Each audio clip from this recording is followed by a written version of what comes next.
Hello friends, welcome to our channel. Friends, మనకి SSA నుంచి అఫీషియల్గా గ్రూప్ సి క్యాడర్కి సంబంధించి ఎగ్జిక్యూటివ్ ఉద్యోగాలకి 7,500కి పైగా వేకెన్సీస్తో ఒక భారీ నోటిఫికేషన్ అనేది అధికారికంగా అయితే రిలీజ్ అయింది.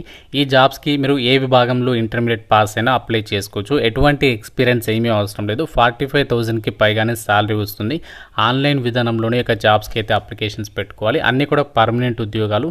ఈ యొక్క వీడియోలో మీకు ఈ జాబ్స్కి సంబంధించి ఫుల్ డీటెయిల్స్ని క్లియర్గా ఎక్స్ప్లెయిన్ చేస్తాను. కాబట్టి వీడియో చూసిన ప్రతి ఒక్కరు కూడా వీడియోని లైక్ చేసి ఒక చిన్న సపోర్ట్ ఇవ్వండి. మీరు ఇచ్చేటువంటి ఒక చిన్న లైకే మాకు ఎంతో ఎంకరేజ్మెంట్గా ఉంటుంది. కాబట్టి తప్పనిసరిగా వీడియోని అయితే లైక్ చేయండి. ఛానల్ని ఫస్ట్ టైం చూస్తున్న వాళ్ళు ఇప్పుడే సబ్స్క్రైబ్ చేసుకొని వీడియోని చివరి వరకు చూడండి.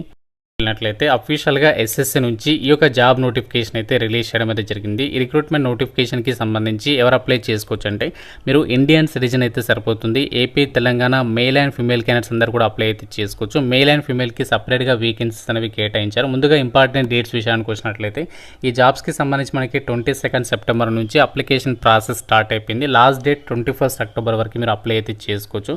సో దీనికి సంబంధించి మీరు ఆన్లైన్ అప్లై చేసిన తర్వాత ఏదైనా మిస్టేక్స్ చేస్తే దానికి కరెక్షన్ చేసుకోవడానికి కూడా ఇక్కడ ఛాన్స్ అనేది కల్పిస్తున్నారు. 29 అక్టోబర్ నుంచి 31 అక్టోబర్ వరకు ఛాన్స్ అనేది ఉంటుంది. మీకు ఎగ్జామినేషన్ అనేది కండక్ట్ చేసేసి ఒక వేకెన్సీస్కి ఎంపిక చేయబోతున్నారు. ఈ ఎగ్జామినేషన్ వచ్చేసి మనకి డిసెంబర్ మంత్లో కానీ లేదంటే కొత్త సంవత్సరం జనవరిలో కండక్ట్ చేసే అవకాశం ఉంది అని చెప్పేసి ఇక్కడ నోటిఫికేషన్లో ఇంపార్టెంట్ డేట్స్లో అయితే ఇచ్చారు.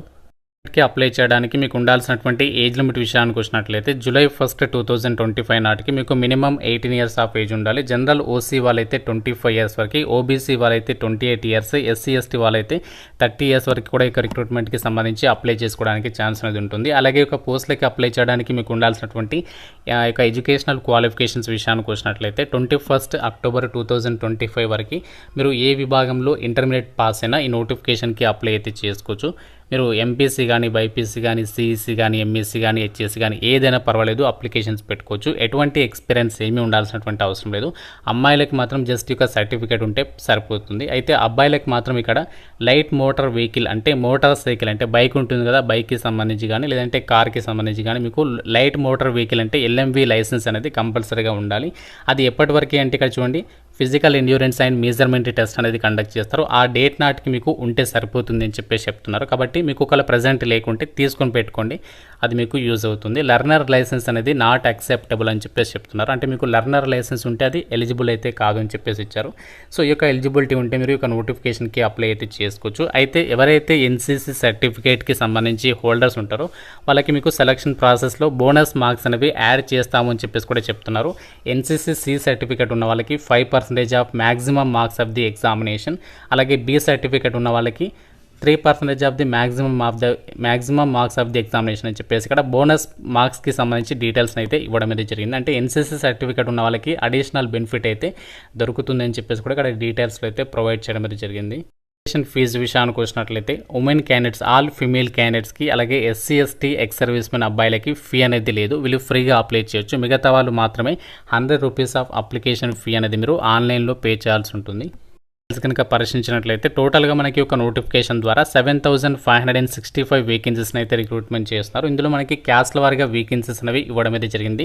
జనరల్ కేటగిరీలో అంటే యూఆర్ కేటగిరీలో 3,174 వేకెన్సీస్ ఉన్నాయి. ఈడబ్ల్యూఎస్ కేటగిరీలో 756, ఓబీసీ 1,608, ఎస్సీ 1,386, ఎస్టీ 641. ఈ విధంగా మనకి క్యాస్ట్ వారిగా వేకెన్సీస్ ఇచ్చారు.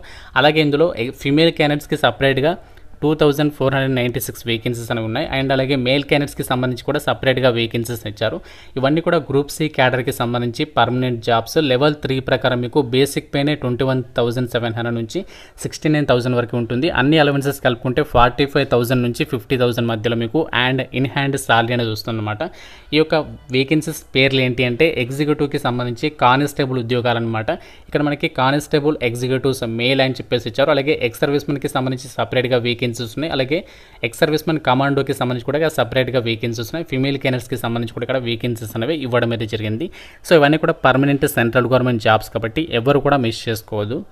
ప్రాసెస్ విషయానికి వచ్చినట్లయితే ఫస్ట్ మీకు కంప్యూటర్ బేస్డ్ విధానంలో ఎగ్జామ్ అనేది కండక్ట్ చేస్తారు. దాని తర్వాత physical endurance and measurement test conduct చేసేసి మెడికల్ ఎగ్జామినేషన్ నిర్వహించేసి ఒక వేకెన్సీస్కి అయితే ఎంపిక చేస్తారు. సో ఫస్ట్ మనకి కంప్యూటర్ బేస్డ్ ఎగ్జామినేషన్ అనేది ఉంటుంది. ఇది వచ్చేసి మనకి ఆబ్జెక్టివ్ టైప్ మల్టిపుల్ చాయిస్ పేపర్లోనే ఎగ్జామ్ అనేది కండక్ట్ చేస్తారు. 100 క్వశ్చన్స్ అడుగుతారు, 100 మార్క్స్, 90 మినిట్స్ టైం ఇస్తారు. ఇందులో మనకి జనరల్ నాలెడ్జ్ లేదా కరెంట్ అఫైర్స్ నుంచి 50 క్వశ్చన్స్ 50 మార్క్స్, రీజనింగ్ నుంచి 25 క్వశ్చన్స్ 25 మార్క్స్, న్యూమరికల్ ఎబిలిటీ నుంచి 15 questions 50 marks, computer fundamentals and దానికి రిలేటెడ్ టాపిక్స్ నుంచి 10 క్వశ్చన్స్ 10 మార్క్స్. సో ఈ విధంగా మీకు ఎగ్జామినేషన్ అనేది కండక్ట్ చేస్తారు. ఇందులో మీకు నెగటివ్ విధానం కూడా ఉంటుంది. ప్రతి రాంగ్ ఆన్సర్కి మీకు 0.25 మార్క్స్ అనేవి డిడక్ట్ అయితే చేస్తారు. కాబట్టి మీరు కేర్ఫుల్గా క్వశ్చన్స్ అనేవి అటెంప్ట్ చేయాల్సి ఉంటుంది. మీకు తెలిసిన ఆన్సర్స్కి మీరు అక్కడ క్వశ్చన్స్కి సంబంధించి ఆప్షన్స్ అనేవి పెట్టాల్సి ఉంటుంది. ఎగ్జామినేషన్ లాంగ్వేజ్ మాత్రం మనకి ఇంగ్లీష్ అండ్ హిందీ లాంగ్వేజ్లో క్వశ్చన్స్ అనేవి రావడం అయితే జరుగుతుంది.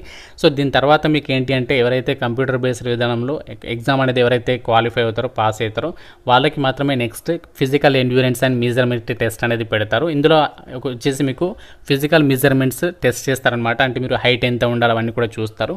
అబ్బాయిలు అయితే మాత్రం మీరు మినిమం హైట్ అనేది 170 సెంటీమీటర్స్ అయితే ఉండాలి. అబ్బాయిలు హైట్ 170 సెంటీమీటర్స్ ఉండాలి. ఇన్ కేస్ మీరు ఒకవేళ ఎస్టీ వాళ్ళు అయితే మాత్రం మీరు ఇక్కడ 5 సెంటీమీటర్స్ రిలాక్సేషన్ ఇస్తున్నారు. అంటే 165 సెంటీమీటర్స్ ఉన్నా కూడా అప్లై అయితే చేసుకోవచ్చు అనమాట. అండ్ ఇక్కడ చెస్ట్ విషయానికి వచ్చినట్లయితే వితౌట్ ఎక్స్పాన్షన్ 81 సెంటీమీటర్స్ ఉండాలి. ఎక్స్పాన్షన్ అయితే 4 సెంటీమీటర్స్ అయితే అవ్వాలి. ఎస్టీ వాళ్ళకి 5 సెంటీమీటర్స్ రిలాక్సేషన్ అనేది ఇస్తున్నారు. అండ్ అమ్మాయిలు వచ్చేసి మాత్రం ఇక్కడ హైట్ అనేది 157 సెంటీమీటర్స్ అయితే ఉండాలి. ఎవరైతే ఎస్సీ ఎస్టీ వాళ్ళు ఉన్నారో మీకు 2 సెంటీమీటర్స్ రిలాక్సేషన్ అది ఉంటుంది అని చెప్పేసి ఇచ్చారు.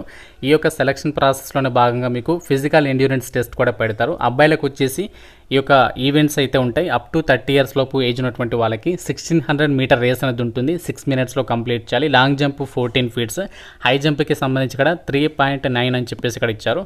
అండ్ నెక్స్ట్ వచ్చేసి అమ్మాయిలకి సంబంధించి వచ్చేసేమో 1600 మీటర్ రేస్ని మీరు 8 మినిట్స్లో కంప్లీట్ చేయాలి. లాంగ్ జంప్ వచ్చేసి 10 ఫీట్స్, హై జంప్ వచ్చేసి 3 అని చెప్పేసి ఇక్కడ మెన్షన్ చేశారు. చెస్ట్ వచ్చేసి ఇక్కడ మనకి మెన్షన్ అయితే చేయలేదు. సో ఈ విధంగా ఈ జాబ్స్కి సంబంధించి మిమ్మల్ని సెలక్షన్ అనేది చేస్తారు. మెడికల్ స్టాండర్డ్స్కి సంబంధించి భాగంగా కూడా ఇక్కడ మీకు చూడండి, the candidate should be in a sound state of health, free from detector deformity disease, vision 6/12 without glasses in both eyes అని చెప్పేసి ఇచ్చారు. అంటే మీకు గ్లాసెస్ లేకుండా 2 ఐస్లో కూడా 6/12 ఉండాలి అని చెప్పేసి విజన్ అని చెప్పేసి ఇక్కడ క్లియర్గా ఇచ్చారు. అంతేకాకుండా free from colour blindness, so colour blindness అనేది ఉండకూడదు అని చెప్పేసి ఇచ్చారు. And without any correction like wearing glasses or surgery of any kind to improve visual activity అని చెప్పేసి ఇచ్చారు. And free from detect deformity or disease like to interface with the efficient performance of the duties అని చెప్పేసి ఇక్కడ mention చేయడం జరిగింది. And ఇక్కడ టాటూస్కి సంబంధించి కూడా ఇచ్చారు చూడండి. టాటూస్కి సంబంధించి tattoos on various parts of the body are permissible as per the details given below అని చెప్పేసి ఇచ్చారు. అంటే మనకి టాటూస్ ఉన్నా పర్వాలేదు, కాకుంటే ఇక్కడ కొన్ని మెన్షన్ చేసాము, దాని పరంగా ఉంటే మీకు ఎలిజిబుల్ అవుతారని చెప్పేసి ఇచ్చారు. ఫస్ట్ ఏంటి అంటే content tattoos depicting religious symbols or figures and the name as followed by in the Indian army shall be permitted. అంటే మన ఇండియన్ రిలీజియస్కి సంబంధించి ఏదైతే ఉంటాయో అలాంటి వాటికి సంబంధించి ఇండియన్ ఆర్మీ అలో చేసేటువంటి వాటికి సంబంధించి టాటూస్ ఉంటే అప్లికేబుల్ అయితే అవుతారు, అంటే మీరు ఎలిజిబుల్ అయితే అవుతారని చెప్పేసి చెప్తున్నారు. ఇంకోటి ఏంటంటే లొకేషన్, అంటే మనం ఏదైతే టాటూ వేసుకుంటామో ఆ లొకేషన్ ఎక్కడ ఉండాలంటే చూడండి, ఇక్కడ tattoos marked on traditional sites of the body like the inner aspect of the forearm. So inner aspect of the forearm కానీ లేదు అంటే but only the left forearm or being non saluting limb or dorsum of the hands shall be allowed. అంటే మనకి బయటకి కనిపించే విధంగా ఉంటే మాత్రం ఎలిజిబుల్. అంటే మనకి బయట కనిపించే విధంగా మనము ఏదైనా షర్ట్ వేసుకున్నా కానీ అలా మనకు మొత్తం బయట కనిపించే విధంగా ఉంటే మాత్రం నాట్ ఎలిజిబుల్. మనకి inner part of the body ఉంటే ఎలిజిబుల్ అని చెప్పేసి చెప్తున్నారు. ఇంకోటి ఏంటంటే సైజ్ అనేది ఏదైతే టాటూ మనం వేసుకుంటామో ఆ సైజ్ అనేది must be less than 1/4 of the particular part. అంటే మీరు ఒకవేళ హ్యాండ్కి వేసుకుంటే ఆ హ్యాండ్లో 1/4 పార్ట్ ఉండే 1/4 కంటే తక్కువ ఉంటేనే బెటర్ అని చెప్పేసి చెప్తున్నారు. అంటే మనకి హ్యాండ్లో 1/4 పార్ట్లో ఉండే విధంగా చూసుకోండి అని చెప్పేసి సైజ్ అనేది ఇక్కడ మెన్షన్ చేశారు. ఈ విధంగా మనకి టాటూస్కి సంబంధించి డీటెయిల్స్ని అయితే ఇవ్వడం అయితే జరిగింది. సో ఈ విధంగా ఈ జాబ్స్కి సంబంధించి కంప్లీట్గా మీకు సెలక్షన్ ప్రాసెస్ అనేది ఉంటుంది. అయితే ఒక రిక్రూట్మెంట్‌కి సంబంధించి ఎగ్జామినేషన్ సెంటర్స్ విషయానికి వచ్చినట్లయితే ఆంధ్రప్రదేశ్ అండ్ తెలంగాణ వాళ్ళకి వచ్చేసి ఇక్కడ ముందుగా ఏపీ వాళ్ళకి చీరాల, గుంటూరు, కాకినాడ, కర్నూలు, నెల్లూరు, రాజమండ్రి, తిరుపతి, విజయవాడ, విశాఖపట్నం, ఏలూరు ఈ యొక్క లొకేషన్స్ అండ్ అలాగే ఒంగోలు. సో ఈ యొక్క లొకేషన్స్లో మీకు ఎగ్జామ్స్ అనేవి నిర్వహించబోతున్నారు. తెలంగాణ వాళ్ళకి వచ్చేసి హైదరాబాద్, సికింద్రాబాద్, వరంగల్, సిద్దిపేట్ ఈ లొకేషన్స్లో మీకు ఎగ్జామినేషన్స్ అనేవి కండక్ట్ అయితే చేయబోతున్నారు. స్టాఫ్ సెలక్షన్ కమిషన్ ఎస్ఎస్సి నుంచి అఫీషియల్గా రిలీజ్ అయినటువంటి ఈ యొక్క constable executive Delhi police examination 2025కి సంబంధించినటువంటి రిక్రూట్మెంట్ నోటిఫికేషన్ అనమాట. సో చాలా మంచి opportunity, permanent central government job, అది కూడా జస్ట్ ఇంటర్ క్వాలిఫికేషన్తో పొందేటువంటి ఒక బెస్ట్ ఛాన్స్ అని చెప్పుకోవచ్చు. సో ఢిల్లీ అని చెప్పేసి ఎవరు కూడా ఇక్కడ డిసప్పాయింట్ అవ్వాల్సినటువంటి పని లేదు, అందరికీ కూడా ఈక్వల్ ఆపర్చునిటీ అనేది ఉంటుంది కాబట్టి సో మీకు కనుక ఇంట్రెస్ట్ ఉన్నట్లయితే మాత్రం సో డెఫినెట్గా ఒక ఆపర్చునిటీ అనేది యూటిలైజ్ అయితే చేసుకోండి. ఇంకా మీకు నోటిఫికేషన్ రిలేటెడ్గా ఏదైనా డౌట్ ఉంటే నాకు కామెంట్ రూపంలో అయితే అడగండి. ప్రతి ఒక్కరు కూడా లైక్ చేసి ఒక వీడియోని మీ ఫ్రెండ్స్ కూడా షేర్ చేయండి అండ్ ఛానల్ని సబ్స్క్రైబ్ చేసుకోండి. Thank you so much guys.